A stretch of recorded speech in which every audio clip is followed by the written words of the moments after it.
Bem-vinda, bem-vindo a mais uma edição do Diálogos com o MPPE, o seu quadro de entrevistas da TV MPPE, com edições especiais durante esse período de quarentena em razão da Covid-19. Nesta edição, nós entrevistamos a analista em serviço social do MPPE, Maria Luísa Duarte, e o analista em psicologia do Ministério Público, Paulo André Souza Teixeira, para conversarmos sobre o Sistema Único de Assistência Social em tempos de coronavírus. Pessoal, bem-vindos ao Diálogos. Obrigado por ambos terem aceitado aí o nosso convite em participar. Eu que agradeço. Obrigada também pelo convite.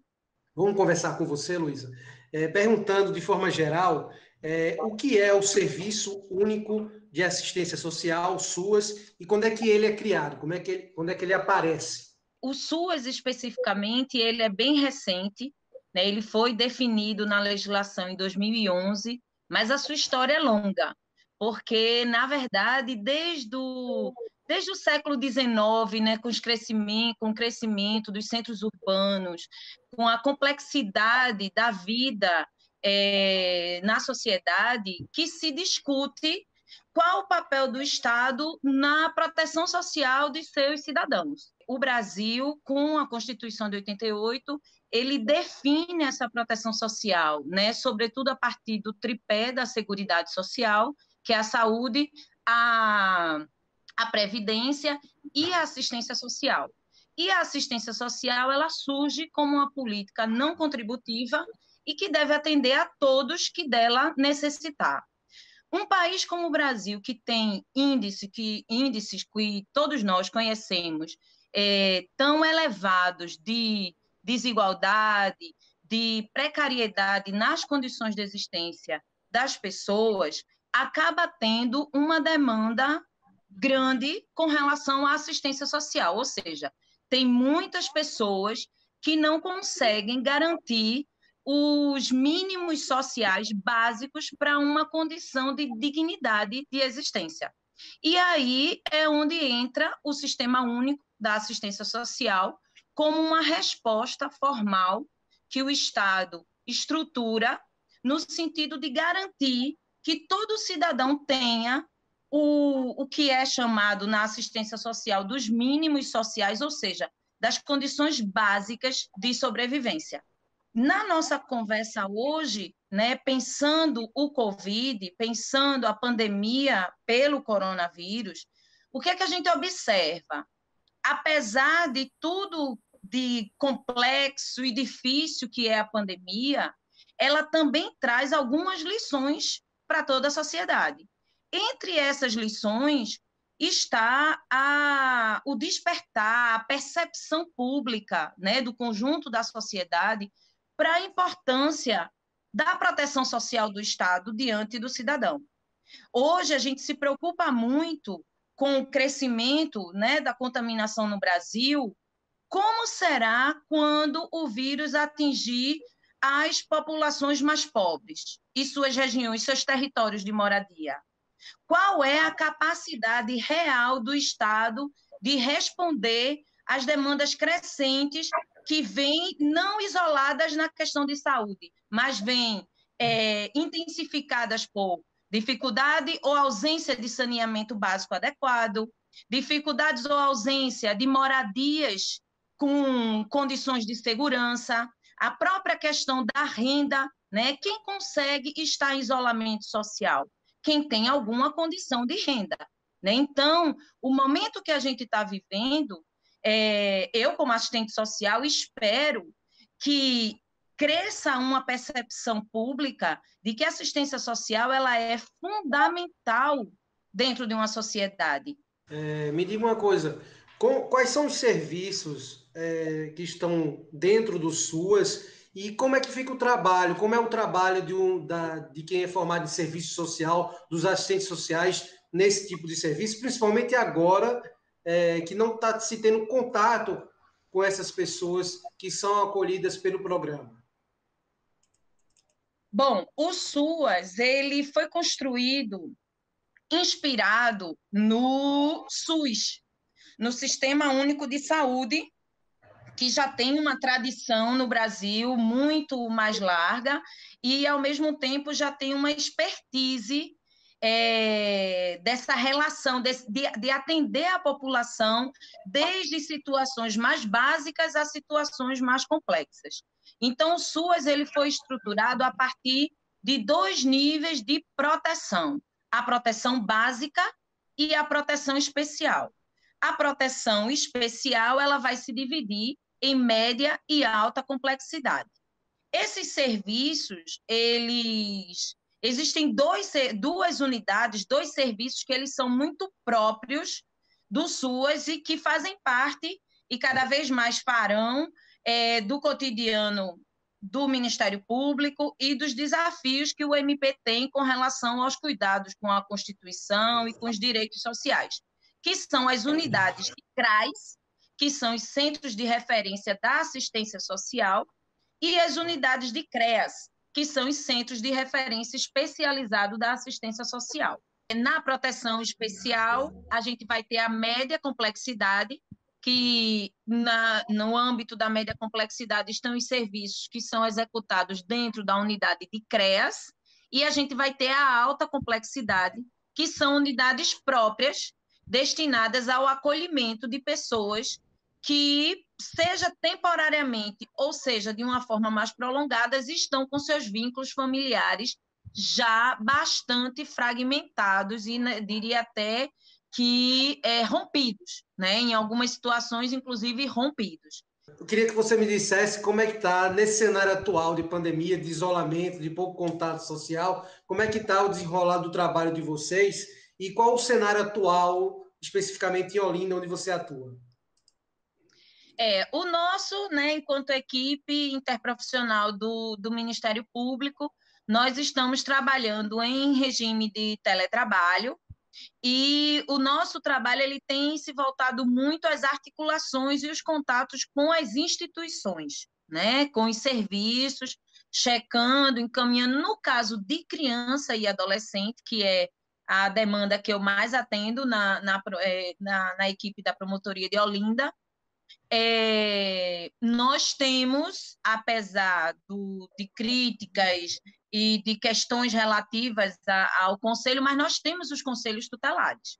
E isso favorece bastante a intervenção junto à criança e adolescente. As minhas colegas, por exemplo, da equipe daqui de Olinda, que atuam mais na parte de idoso, pessoa com deficiência, transtorno, ou seja, é muito mais difícil, porque o idoso, por exemplo, não existe um serviço, né? Existe uma equipe no CREAS que também atende o idoso, né? Que esteja em situação de violência. Mas é diferente de você ter um conselho tutelar, como você tem na área da infância, que se destina a estar averiguando situações de risco envolvendo criança e adolescente. Vamos falar um pouquinho agora com o Paulo. Paulo, eu queria primeiramente que você explicasse resumidamente como é o seu trabalho no Ministério Público e que contasse como é que está sendo nesse período de pandemia mesmo, o trabalho desenvolvido aí na área da psicologia lá no MPPE. Eu trabalho no Ministério Público nas promotorias da infância e juventude da capital, prestando serviço prioritariamente a 4 promotorias, que têm atribuições para fiscalização e atendimento nos processos do sistema socioeducativo e do serviço protetivo. Então, a gente tem um cotidiano de fiscalização in loco, no caso do sistema socioeducativo. Bimestralmente, nós vamos em todas as unidades de internação e semi-liberdade da região metropolitana.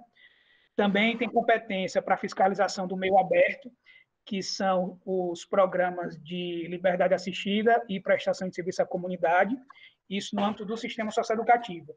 No âmbito do sistema protetivo, a gente tem em Recife 16 casas de acolhimento. Essas casas de acolhimento eram fiscalizadas até o final do ano passado, numa periodicidade quadrimestral, por uma mudança na resolução do Conselho Nacional do Ministério Público. Agora, essa periodicidade ela é semestral, inclusive iria acontecer se não houvesse a suspensão do trabalho agora em março. E, além disso, a gente também faz muita fiscalização nos serviços que atendem crianças e adolescentes. Então, a gente faz a fiscalização, por exemplo, das instituições que recebem dinheiro do Fundo dos Direitos da Criança. Agora mesmo, em fevereiro, março, eu estava com a demanda de fiscalização de mais de 20 instituições que recebem recursos do Fundo Municipal para saber como é que estava sendo aplicado e desenvolvido esses projetos em favor de crianças e adolescentes. A gente também faz fiscalização, por exemplo, em serviços de saúde mental, prioritariamente, CAPS, CAPS-AD, CAPS-I, que também atendem crianças e adolescentes. E aí, já emendando nas adaptações, o nosso trabalho está sendo prioritariamente remoto. E aí, como agora em março, a gente tinha essa demanda da fiscalização presencial das casas de acolhimento, eu tinha conseguido fazer 5 casas. Então, além das 5, faltava aí 11 para as 16, eu fiz reuniões através de videochamada com todas as casas de acolhimento. Né? Então, como o contexto mudou, a gente queria agora não só avaliar as questões presentes no Estatuto da Criança e do Adolescente, como das orientações técnicas do Conselho Nacional dos Direitos da Criança, mas a gente queria avaliar principalmente como é que as casas estavam se movimentando em relação à Covid-19. Então, eu fiz reuniões com todas essas casas, 16, que geraram 16 relatórios, e aí o foco desses relatórios foi ver como é que essas casas estavam garantindo os direitos, né, dessas crianças e adolescentes acolhidos, mas principalmente com foco na saúde, educação, lazer, esporte, cultura e convivência familiar. Né? Não é porque uma criança está proibida de ver os seus pais por conta do isolamento que ela deve ser tolhida, por exemplo, do seu direito de convívio familiar. Então, como é que criativamente essas casas estão pensando na forma de manutenção desse contato dessas crianças e adolescentes com suas famílias? Isso tudo foi feito de forma remota. Já fiz algumas inspeções, né, entre aspas, remotas, também CAPS, para saber como é que estavam alguns serviços, alguns atendimentos às crianças e adolescentes. E no âmbito da psicologia, o Conselho Federal de Psicologia regulamentou e fez algumas adaptações para a nossa categoria nesse contexto. Então, ele estimula a nossa atuação de maneira remota, mas ele também faz algumas restrições, e algumas restrições que, para mim, que atuo com criança e adolescente, principalmente vítima de violência, são muito caras. Maria Luísa colocou que a gente está trabalhando muito com os profissionais. Eu não converso com as crianças e adolescentes, porque seria muito complicado, delicado, a gente fazer algumas intervenções que nós fazemos no cotidiano, de uma forma mais protegida e cuidada, e aí fazer, por exemplo, uma intervenção diretamente com a criança e o adolescente nesse contexto de forma remota. Então, a gente não faz isso de forma alguma, e aí isso já é uma orientação do nosso conselho. Como o profissional da psicologia e do serviço social, eles dialogam, independente do trabalho que eles estejam executando? Um dos eixos teóricos, que não é só um eixo teórico, é um eixo realmente ético e prático, é a questão da interdisciplinaridade.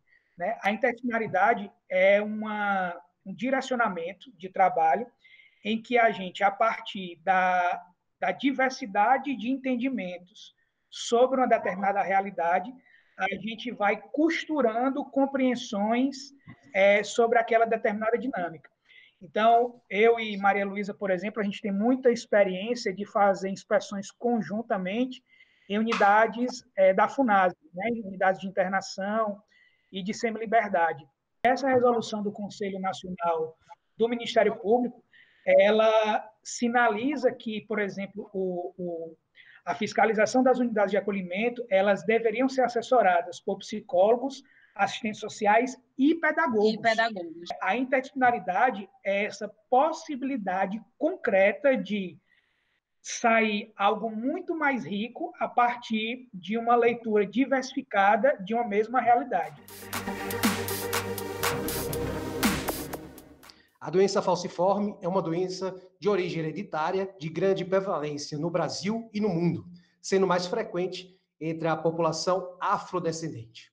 Participam conosco desta edição a promotora de justiça com atuação na área da saúde em Recife, do Ministério Público de Pernambuco, doutora Helena Capella, a analista ministerial em medicina, doutora Ana Carolina T., e Ivana Pereira, que é dona de casa e tem a doença falciforme, onde nos contará um pouco sobre o cenário de quem convive com a doença.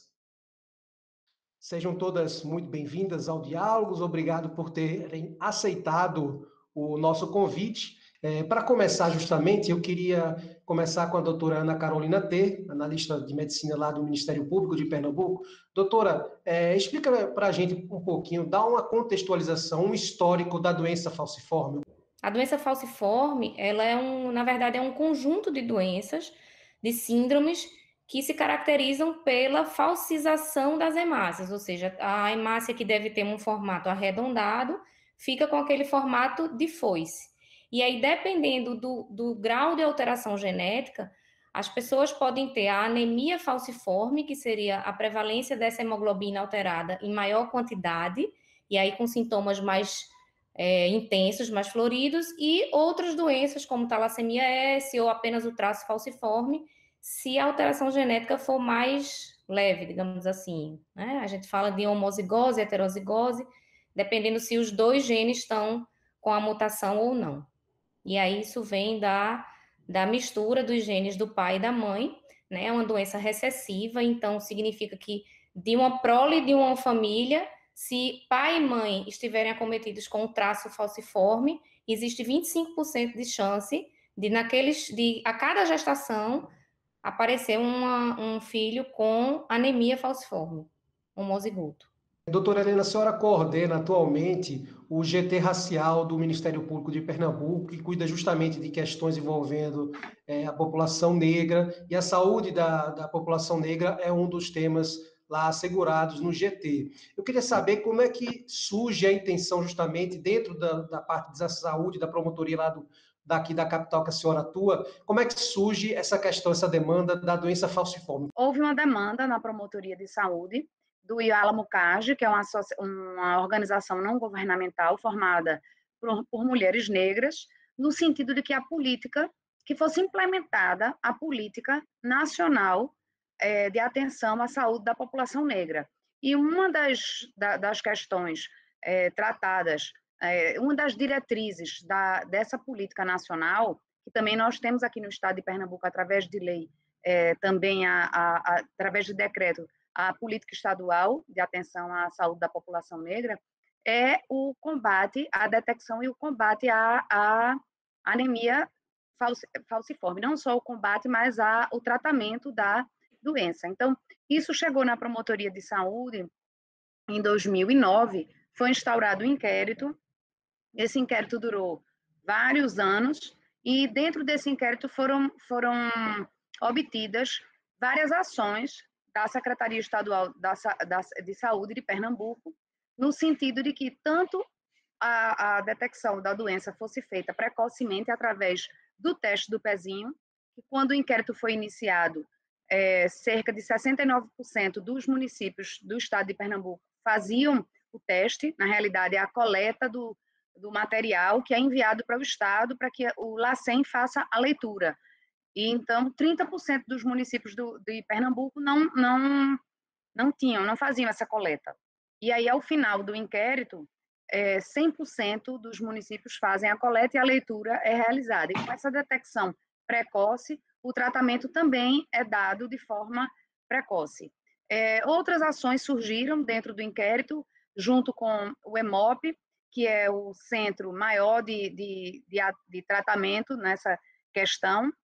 Foi instituída uma política estadual de hematologia e hemoterapia, que aqui em Pernambuco não havia essa política, e essa política também foi obtida através de um procedimento instaurado na promotoria de saúde para acompanhar a política.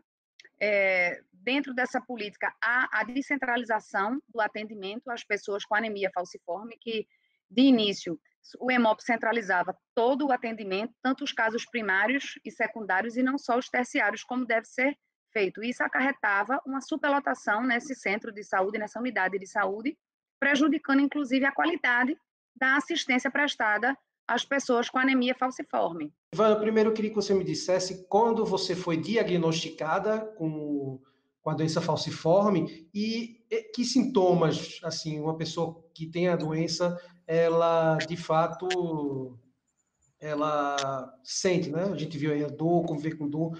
Quais são os sintomas mais comuns aí de quem vive com a doença? Eu fui diagnosticada, eu tinha mais ou menos 2 anos de idade, entre 1 ano e meio, 2 anos, porque eu já comecei com crises muito cedo, desde bebê, e minha mãe achava, eu inchava, né, as articulações, os pezinhos, e minha mãe achava aquilo muito estranho, e eu era um bebê que chorava muito. Então, fui levada ao Hospital das Clínicas, onde lá é que foi diagnosticado, que minha mãe veio com o diagnóstico de que eu tinha anemia falciforme, né? Só que não se conhecia nada, né, nesse tempo. Eu nasci em 75, então em 77, 78, mais ou menos, era que eu estava tendo o diagnóstico.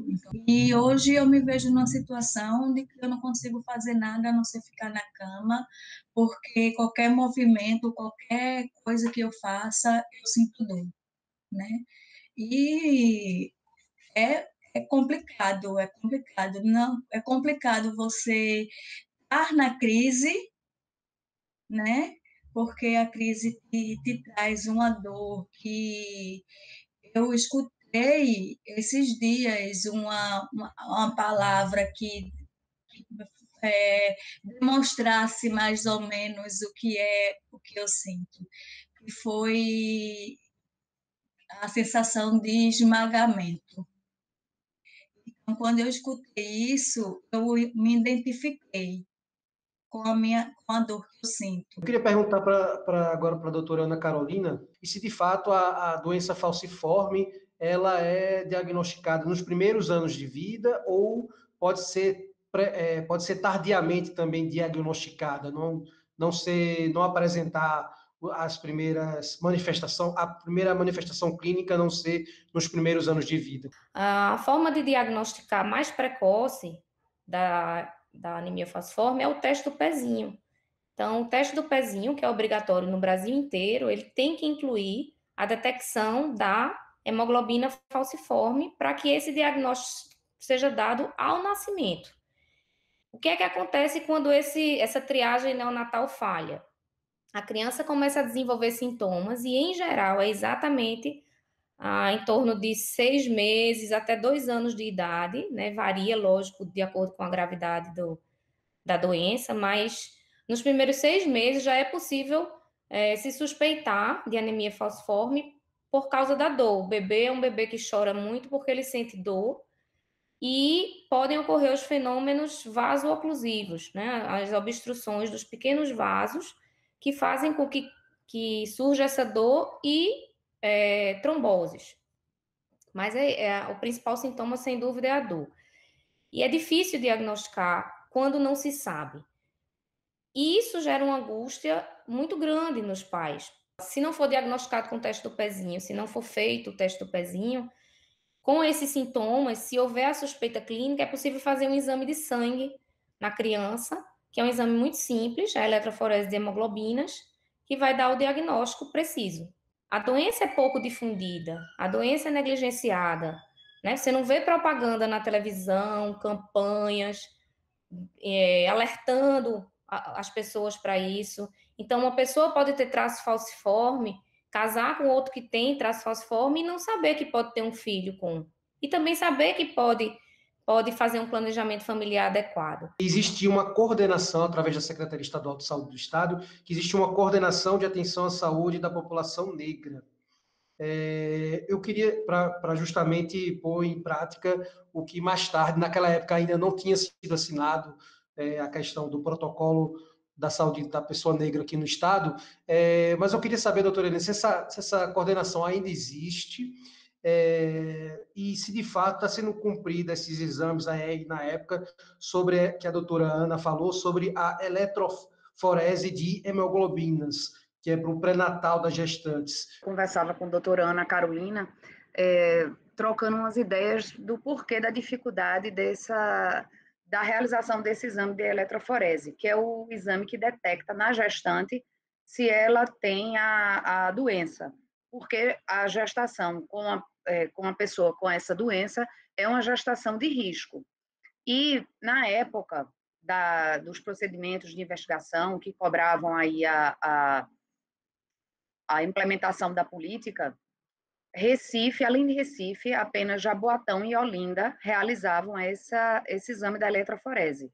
E a situação não modificou muito, é bastante difícil, a dificuldade é grande para a realização desses exames, porque são exames que têm que ser colhidos, assim como o teste do pezinho, nos municípios. Então, esse exame ele é, de fato, um exame que fará um diferencial para a gestante saber que tem essa doença e ser tratada adequadamente, e isso é uma coisa que tem que ser continuamente buscada pelas promotorias aí de todo o estado, no sentido de garantir que os municípios implementem. Eu, enquanto promotora de Recife, já desde de sempre, esse exame foi realizado aqui em Recife, assim como também em Jaboatão e em Olinda. A coordenação existe, e o importante também é chamar a atenção para esse comitê que foi criado, que trata especificamente da anemia falciforme, não é? Da doença, das doenças falciformes, que é um comitê estadual, que é bom também que a gente chame a atenção, porque a política estadual foi instituída, né, em 2012, tem essa coordenação de atenção à saúde da população negra, que foi em 2012, através do decreto 37.949, e nós temos também aqui a lei 13.693 de 2008, né, que é anterior, que institui a política estadual de atenção às pessoas com a doença falciforme, e nessa lei foi prevista a criação desse comitê técnico da anemia falciforme. E obrigado a você que nos acompanhou até agora aqui, no nosso Diálogos com o MPPE. Afinal, você já sabe, o que é de interesse público é notícia no MPPE. Até a próxima.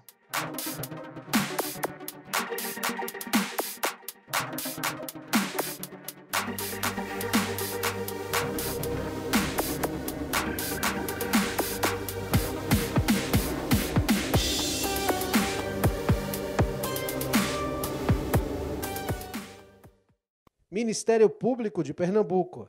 Compromisso com a cidadania.